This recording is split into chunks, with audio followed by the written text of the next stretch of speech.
une personnalité intéressante, multiple, peut-être complexe, né d'un père libanais chrétien, d'une mère marocaine musulmane. Il grandit dans le sud de la France avant de s'installer ensuite à Paris en 2010. Il travaille jusqu'en 2012 comme directeur artistique d'une agence publicité.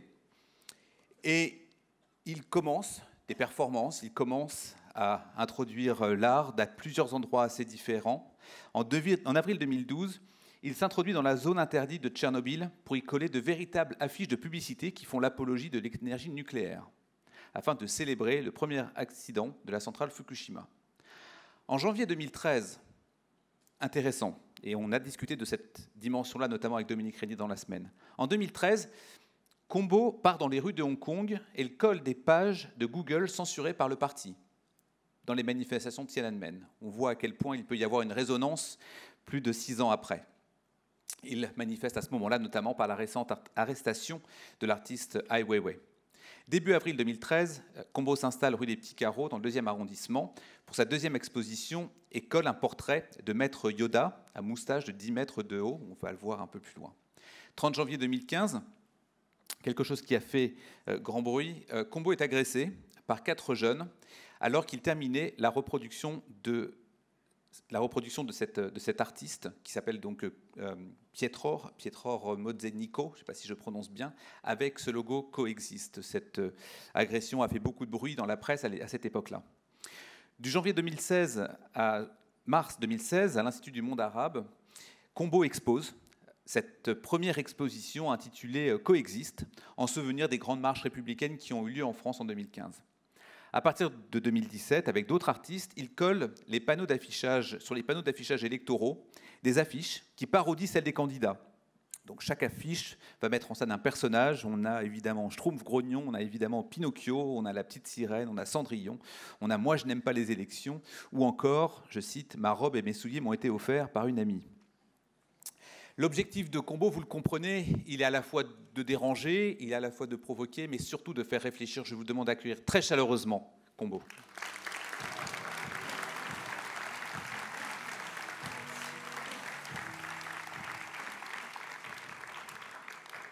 Merci Xavier pour l'introduction, merci à vous tous.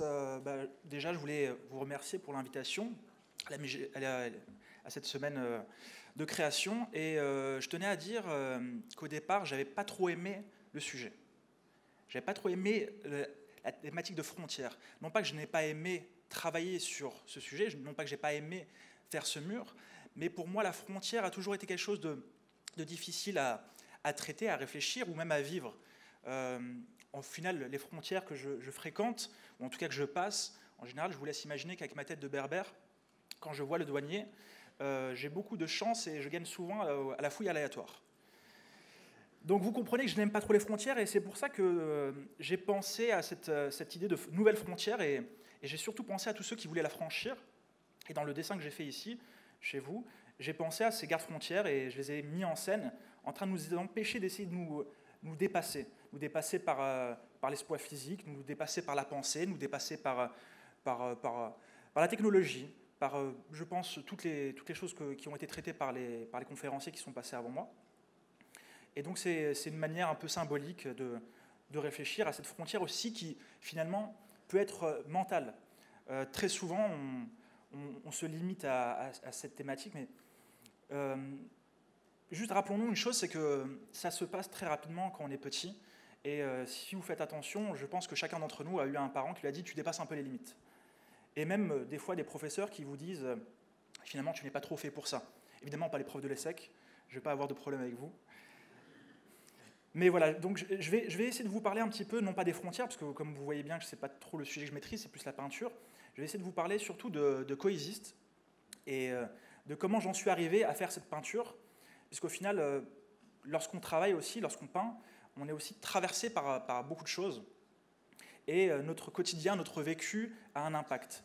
Donc je vais essayer de vous remettre un peu dans le temps. À l'époque, on se situe en 2013, on est en août, et Hollande a été élu depuis 1 an. Et moi, ça fait à peu près 1 an et demi que je travaille et je vends mes toiles et je commence à faire que ça, et à vivre que de ça. Je vivote, comme tout artiste qui commence. Et c'est la fin d'août 2013 que j'apprends la mort de mon beau-père qui vit avec nous depuis 10 ans. Donc je vais pour l'enterrer à Nice. Et en rentrant, ça se passait pas très bien avec ma copine.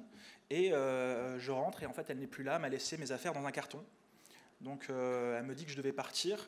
Et au même moment, toute cette semaine-là, mon propriétaire de mon studio, de mon atelier, me dit qu'il va le vendre, donc je dois le quitter. Donc je me retrouve sans copine, sans appartement, sans studio, sans beau-père. Et même mon chien d'enfance meurt. Donc ça fait un peu beaucoup. Je vous avoue que j'étais vraiment très perdu à ce moment-là. J'étais vraiment paumé au point où, imaginez-vous que je me levais le matin et dans la salle de bain, je me retrouvais à pleurer en écoutant du Rihanna sous la douche. Donc ouais, j'avais piètre allure. Et au final, j'étais si paumé qu'un de mes amis qui m'a croisé à ce moment-là m'a dit écoute, ça serait bien que tu t'éloignes un peu de Paris. Et je te conseille d'aller faire une résidence à Beyrouth, j'ai des amis là-bas. Et ça tombe bien, moi mon père est libanais, mais je ne connais pas Beyrouth, il m'en a très peu parlé. Donc c'est l'occasion un peu de fuir les problèmes et de pousser un peu le bouchon comme d'habitude. Quand j'en parle un peu à mes amis de ce voyage, ils me disent mais qu'est-ce que toi tu vas faire là-bas à Beyrouth, au Liban, avec ta tête et avec ta barbe, on va t'arrêter encore aux frontières et tu passeras pas. Parce qu'à ce moment-là, effectivement, il y avait beaucoup de jeunes qui partaient en Syrie. Et je leur dis, bah chiche, je vais aller faire le djihad. Donc le djihad par l'art. Donc je vois que mes amis frisent un peu et tout le monde n'aime pas forcément. Mais je me dis, bah justement, si même mes amis ne trouvent pas que la blague est marrante, ou en tout cas que ça les dérange, je pense qu'il faut que je pousse un peu plus. Donc ce que je fais, c'est que, là comme vous voyez sur cette image, c'est que je m'achète une djellaba pour la première fois de ma vie.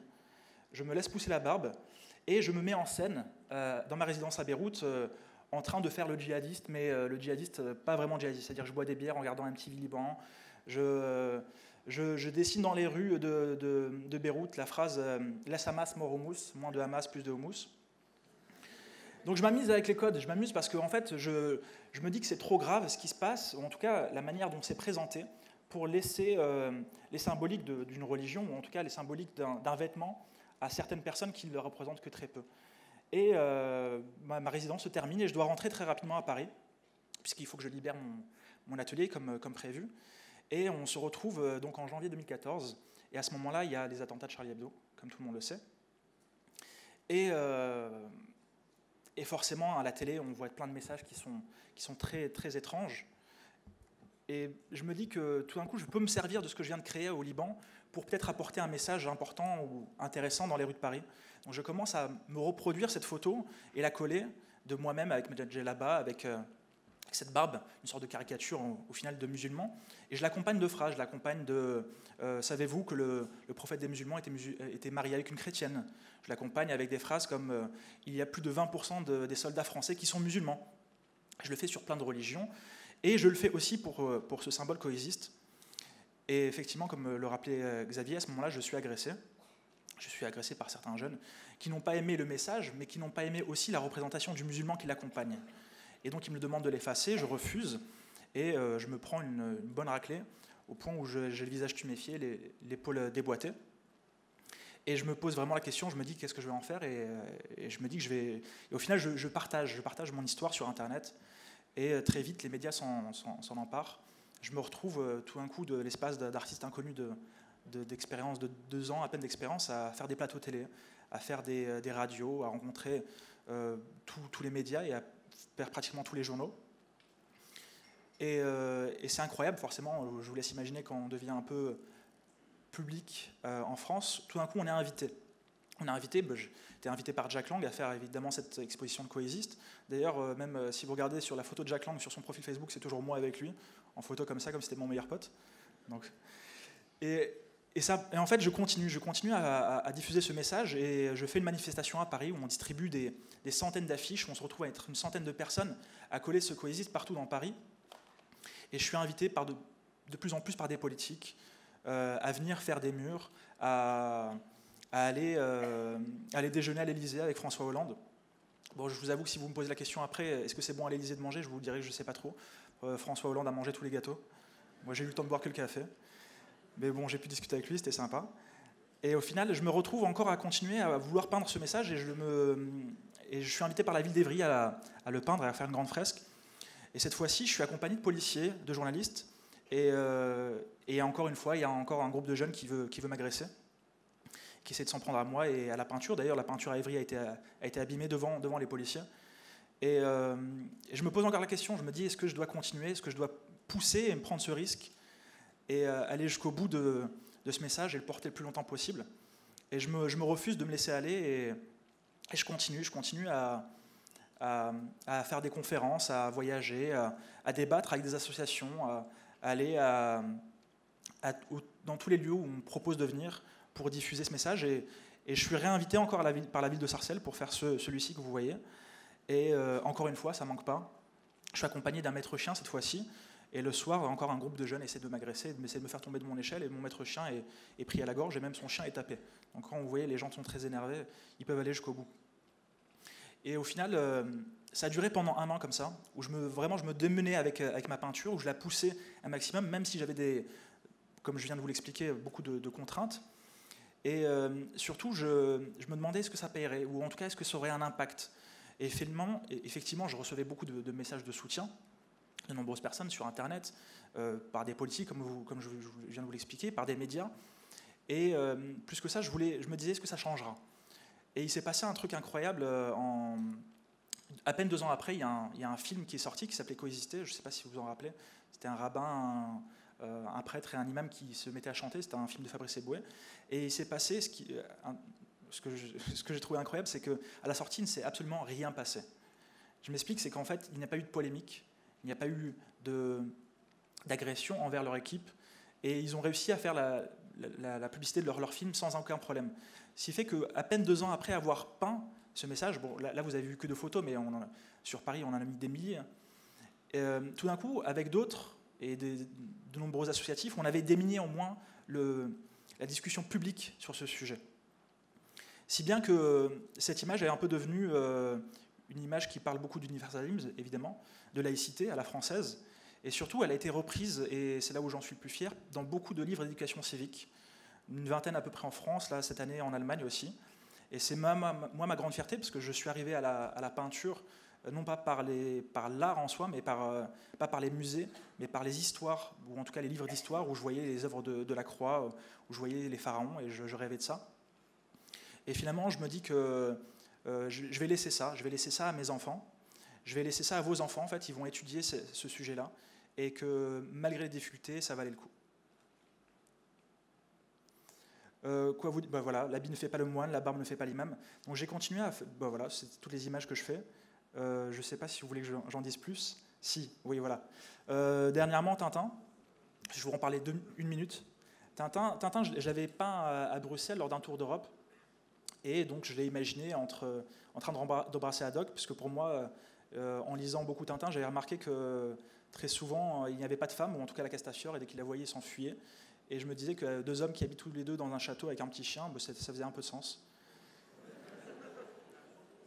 Et donc, je l'ai peint. Là, je vais vous parler d'une chose où j'en ai jamais parlé, c'est que la grande fresque que l'on trouve sur la droite, sur votre gauche, a été peinte à Paris l'année dernière, à Sentier. C'est une grande fresque de 15 mètres. Et ça faisait déjà 2 ans que je le peignais. Et j'ai reçu tout de suite beaucoup de menaces de groupes homophobes qui me demandaient de l'enlever. Et j'ai reçu pour la première fois une lettre de la société Moulinsart, société Moulinsart SARL, qui détient les droits de Hergé. Donc il faut savoir que Hergé est mort en laissant aucun héritier. Il a laissé que sa femme, et qui s'est marié 2 fois, et c'est son 2e mari qui est le directeur de cette société. Et donc ils m'ont mis en demeure par mail. Donc c'est pour ça que je ne dis jamais mon prénom aux gens, c'est comme ça, personne n'a mon identité. Ils m'ont mis en demeure de l'enlever sous peine de prendre 20 000 € d'amende et de leur mettre à disposition une lettre où je m'excusais, où je renonçais de plus jamais peindre ce message-là. Ce que j'ai fait, c'est que je leur ai répondu de manière manuscrite, et je leur ai dit que je serais prêt à aller avec eux devant le tribunal pour prouver que j'avais raison, et que de toute manière je gagnerais, puisque si je perdais, ça prouverait que Hergé avait bien dessiné des hommes qui s'embrassent, et que si je gagnais, de toute façon je gagnais. Voilà. Donc il y avait 2 possibilités. Et surtout, la dernière des choses, je leur ai dit que j'acceptais de leur remettre 20 000 € et de m'excuser le jour où eux s'excuseront envers l'État du Congo, pour Tintin au Congo, et que je leur remettrai une lettre manuscrite à chaque Congolais. Voilà ce que j'ai fait. Merci. Merci beaucoup. Merci beaucoup. L'anecdote fait que dans la semaine, Eric Fotorino, qui vous le savez, est venu nous parler du 1 et de Zadig, a vu ce qu'a fait Combo et l'a dit pour le prochain numéro, il nous faut coexiste évidemment. Donc dans le prochain numéro, grâce à cette rencontre à l'Imagination Week, ce sera le cas. Merci pour tout. Je vais appeler les étudiants qui ont de rapides questions à poser pour faire comme nous avons fait dans les précédentes conférences.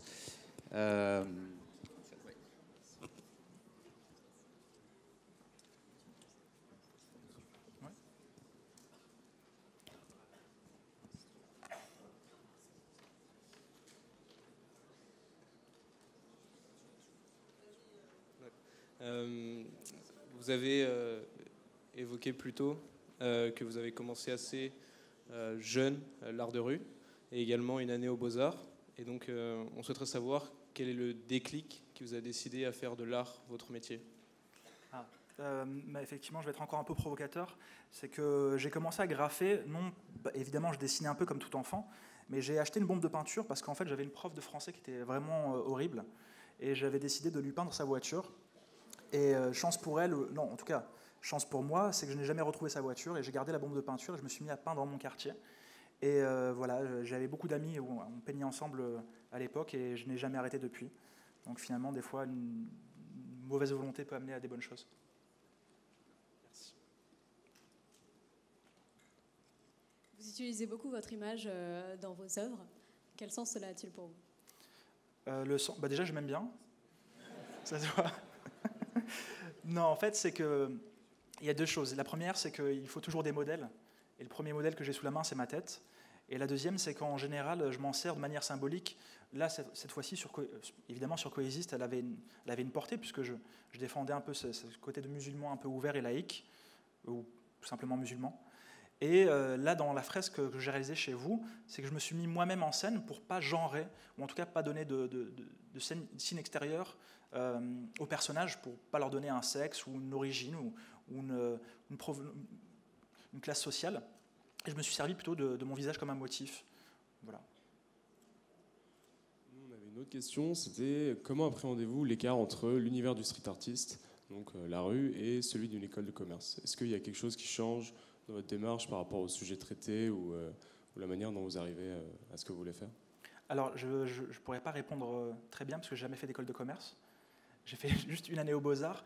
Mais en tout cas, si je peux vous dire une chose sur les Beaux-Arts, c'est que j'ai fait qu'une année parce que finalement, toute école, et je m'excuse d'avance sur ce que je vais dire, c'est que toute école vous apprend des choses, mais est aussi un moule.